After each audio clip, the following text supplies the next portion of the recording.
Hello everyone, welcome to Gunjan Study Point. In last video we discussed chemical kinetics. Introduction देखा हमने chemical kinetics का, जिसमें हमने rate of reaction पढ़ा था।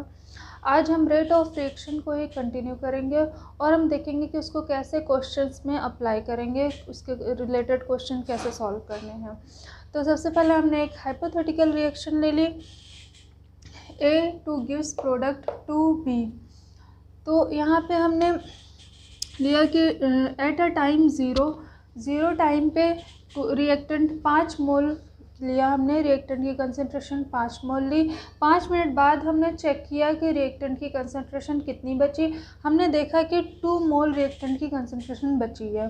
तो इसका मतलब क्या हुआ कि 3 मोल कंज्यूम हो चुका है रिएक्टेंट और 2 मोल बचा है। रिएक्शन से हमें पता चल रहा है कि 1 मोल रिएक्टेंट कंज्यूम होने पे 2 मोल प्रोडक्ट फॉर्म हो रहा है। मीन्स जितना रिएक्टेंट कंज्यूम हो रहा है उसका 2 टाइम्स प्रोडक्ट फॉर्म हो रहा है।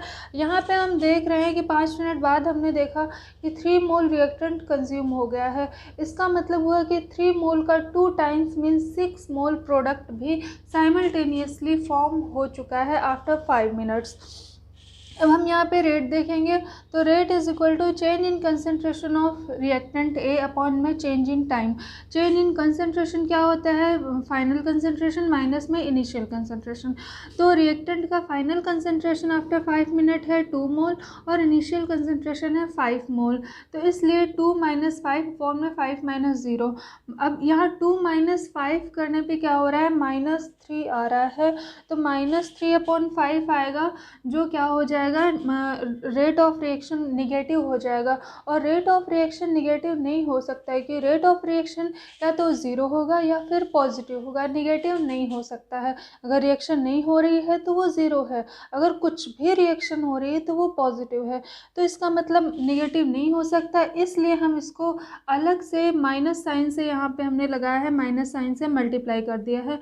यहाँ पर भी माइनस साइन से मल्टीप्लाई कर देंगे तो ये रेट ऑफ रिएक्शन क्या आ जाएगा? पॉजिटिव आ जाएगा। तो इस तरह से 3/5 is equal to 0.6 mole per minute आ गया।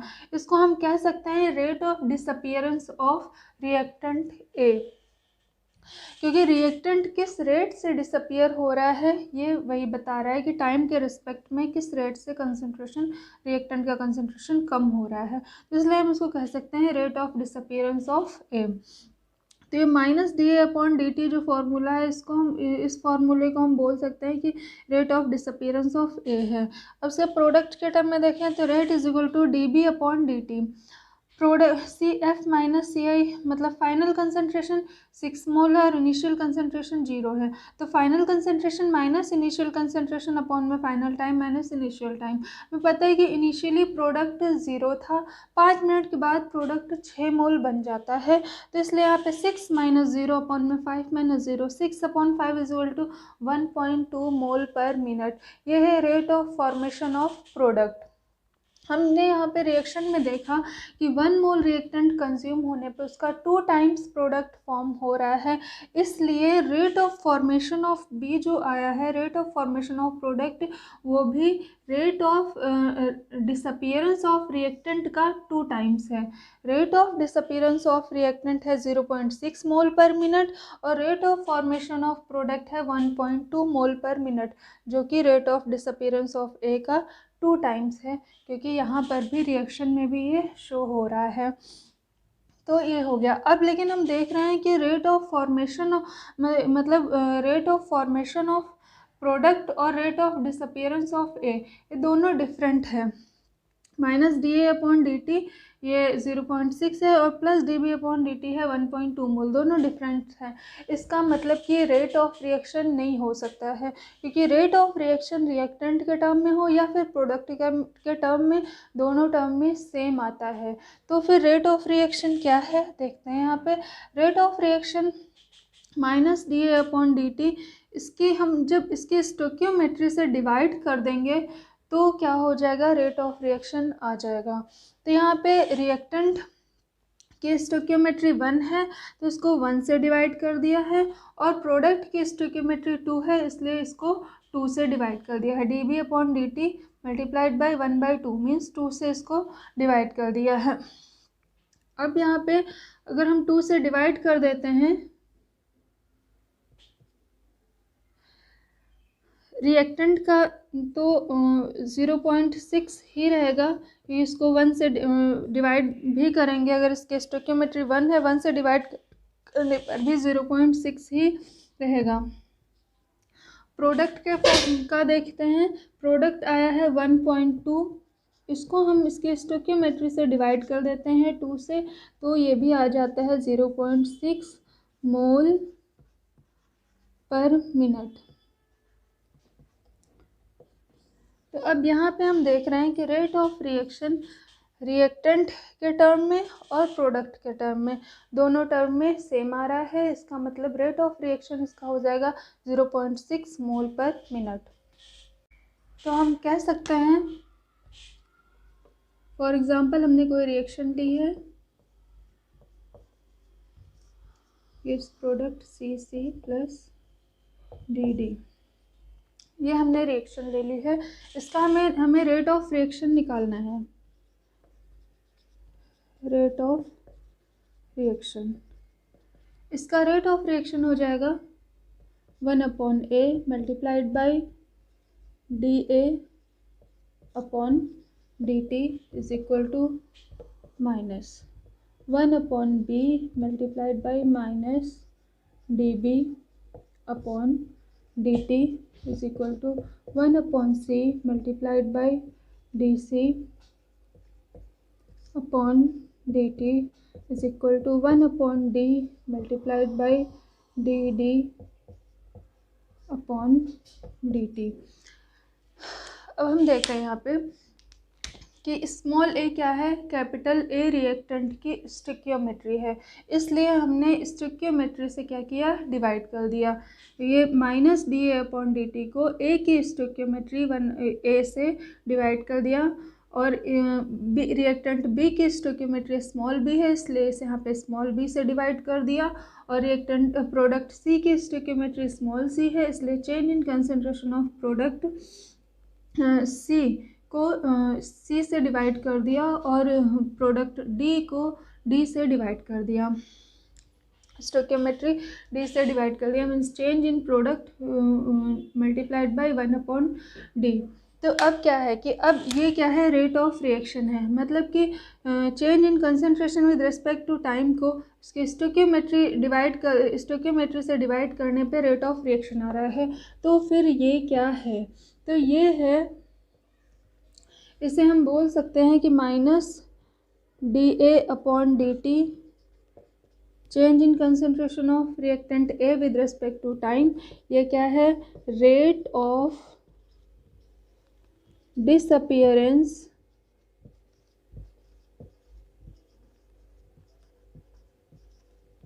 Of A, and minus DB upon DT, यह है रेट ऑफ डिसअपियरेंस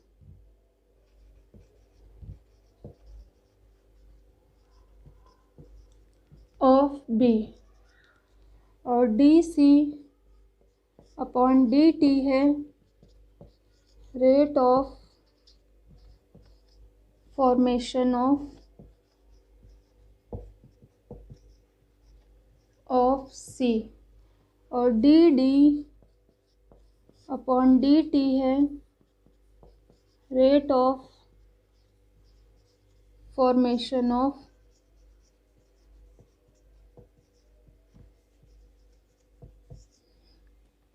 D। तो ये है DD अपॉन DT है rate of formation of D।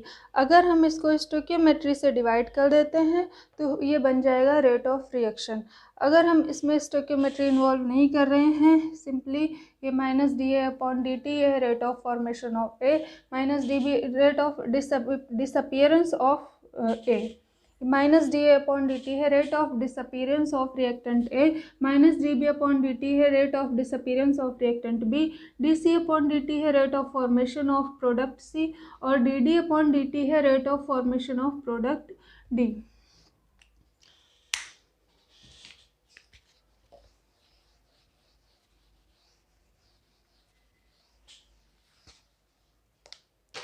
अब हम देख लेते हैं unit of rate of reaction.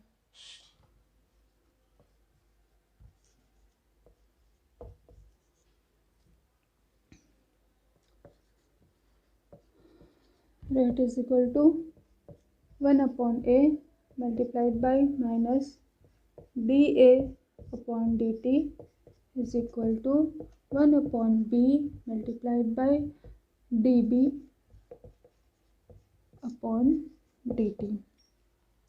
हमें फाइंड आउट करना है यूनिट। तो फॉर एग्जांपल हमने ये टर्म ले लिया,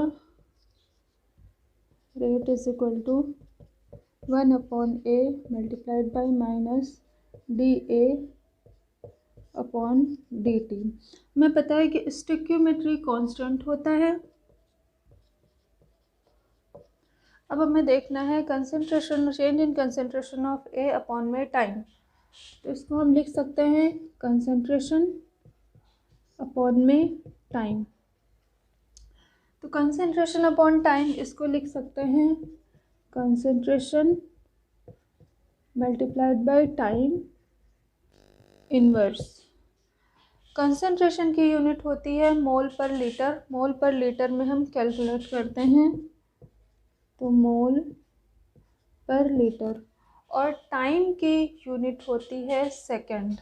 तो इसको हम लिख सकते हैं पर सेकंड। तो ये जो रेट ऑफ रिएक्शन की यूनिट है वो है मोल पर लीटर, मोल पर लीटर पर सेकंड। ये है यूनिट रेट ऑफ रिएक्शन की। बट हम rate of reaction find out कर सकते हैं मोल पर लीटर पर मिनट में भी फाइंड आउट कर सकते हैं, मोल पर लीटर पर आवर में भी फाइंड आउट कर सकते हैं, मोल पर लीटर पर डे में भी फाइंड आउट कर सकते हैं। ओके, अब हम देखते हैं एक एग्जांपल रेट ऑफ रिएक्शन पे।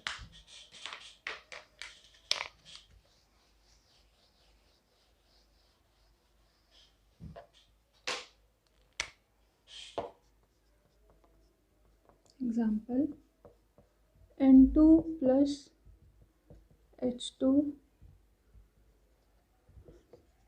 to gives 2NH3।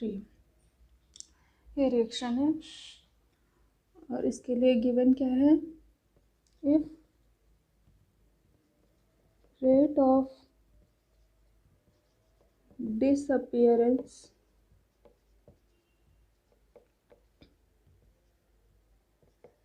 of H2 is 0.6 mole per liter per second, then find rate of disappearance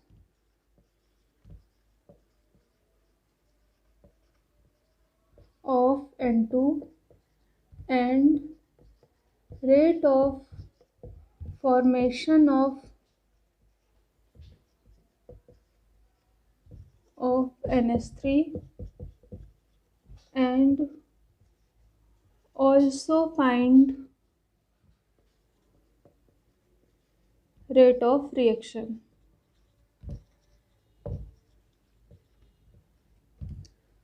ये हमारा क्वेश्चन है, ये क्वेश्चन है।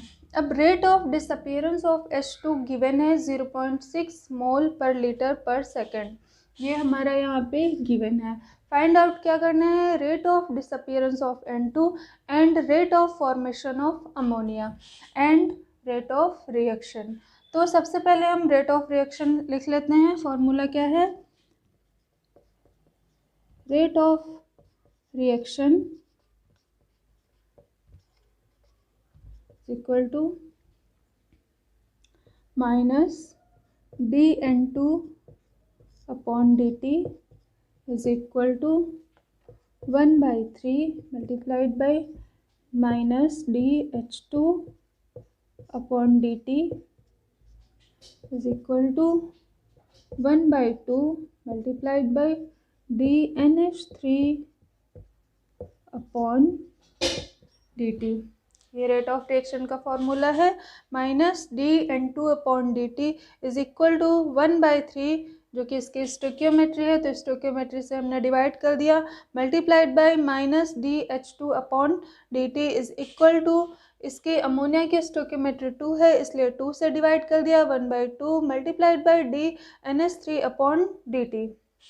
ये है, हमें गिवन क्या है, rate of disappearance of H2। तो rate of disappearance of H2 क्या है देखते हैं। Rate of disappearance of H2 है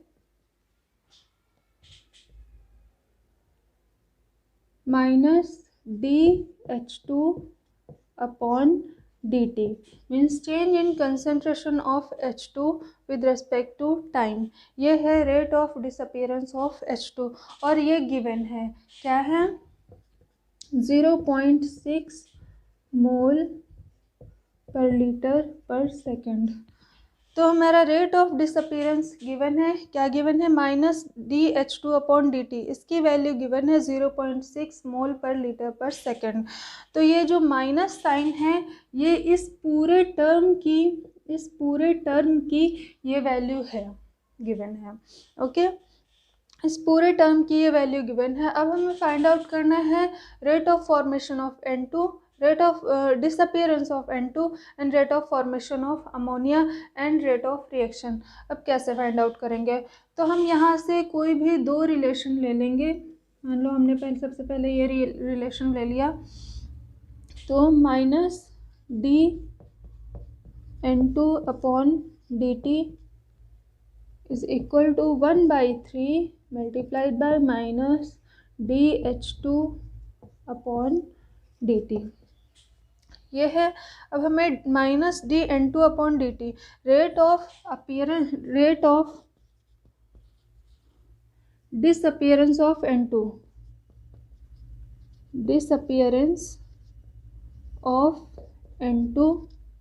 क्या है, -dN2/dt, और ये इक्वल है 1/3 मल्टीप्लाइड बाय -dH2/dt। तो 1/3, अब ये जो वैल्यू है -dH2/dt, इसकी वैल्यू हमें गिवन है, क्या है, 0.6। तो यहाँ पे हम इसको पुट कर देंगे, 0.6 कर दिया, तो यहाँ पे वैल्यू आ गई 0.2 मोल पर लीटर पर सेकेंड। तो इस तरह से rate of disappearance of N2 आ गया 0.2 मोल पर लीटर पर सेकेंड, ये आ गया। अब हमें फाइंड आउट करना है rate of formation of ammonia. इसके लिए हमने ये दो रिलेशन ले लिए, ऊपर से ये क्वेश्चन हटा रही हूँ।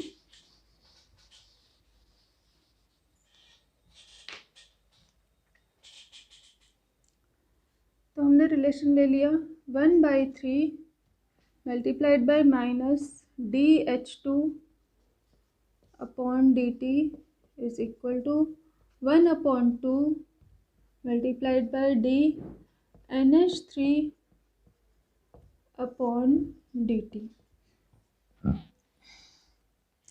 हमें फाइंड आउट ये टर्म करना है, ये वाला टर्म फाइंड आउट करना है।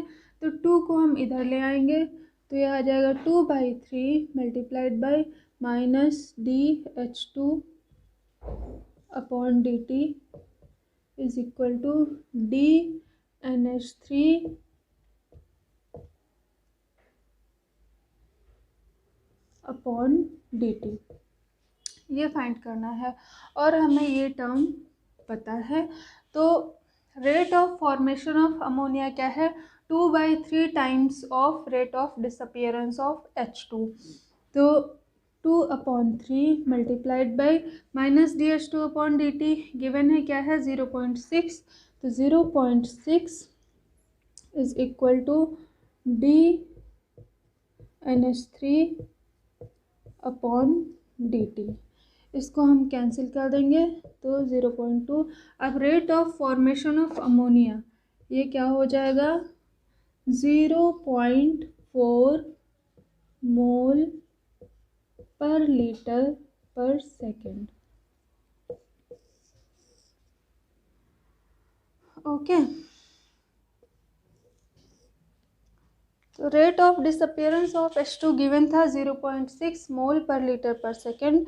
Rate of disappearance of N2 हमने फाइंड आउट कर लिया 0.2 मोल पर लीटर पर सेकेंड। और rate of formation of ammonia ये हमने यहाँ पे फाइंड आउट किया है 0.4 मोल पर लीटर पर सेकेंड। अब ये तो अलग अलग है, अब रेट ऑफ रिएक्शन क्या होगा देखते हैं।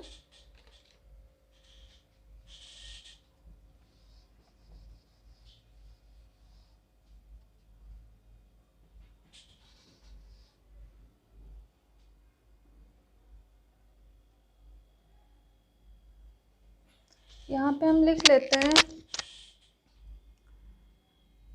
कि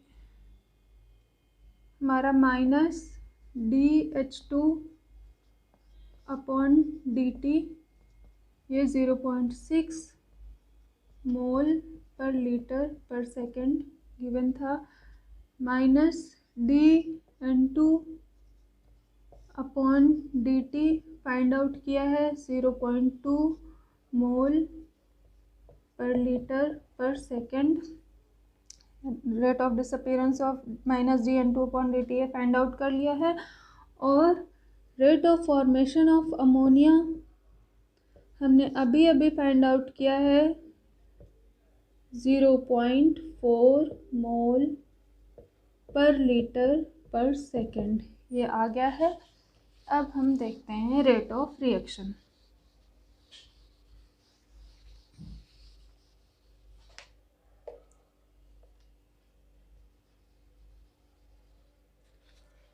तो रेट ऑफ रिएक्शन का फॉर्मूला हमने पहले ही लिखा था, ये है minus DN2 upon DT is equal to 1/3 minus DH2 upon DT is equal to 1/2 multiplied by DNS3 upon DT। यहाँ पे इसकी वैल्यू पुट कर देते हैं। माइनस DN2 अपॉन DT क्या है 0.2 और 1/3 multiplied by minus DH2 upon DT है 0.6 और is equal to 1/2 DNS3 upon DT है 0.4।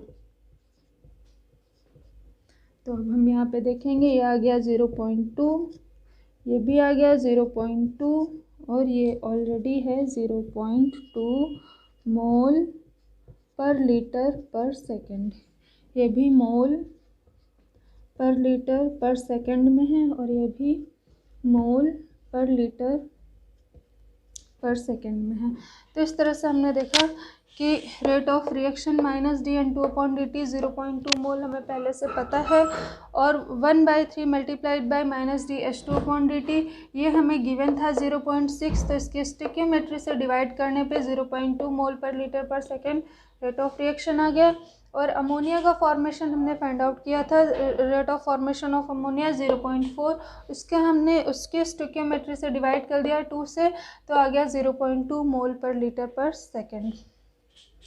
तो इस तरह से ये रेट ऑफ रिएक्शन मतलब कि रिएक्टेंट और प्रोडक्ट दोनों के टर्म में सेम आ गया। हमें रेट ऑफ रिएक्शन इनिशियली हमने पता है क्या ली थी, N2 plus 3H2 two gives product 2NH3 दिया था।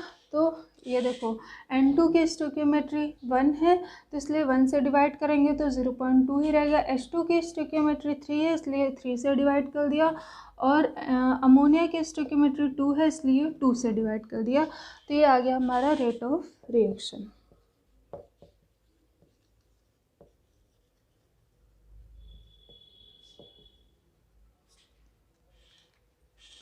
Thank you for watching this video.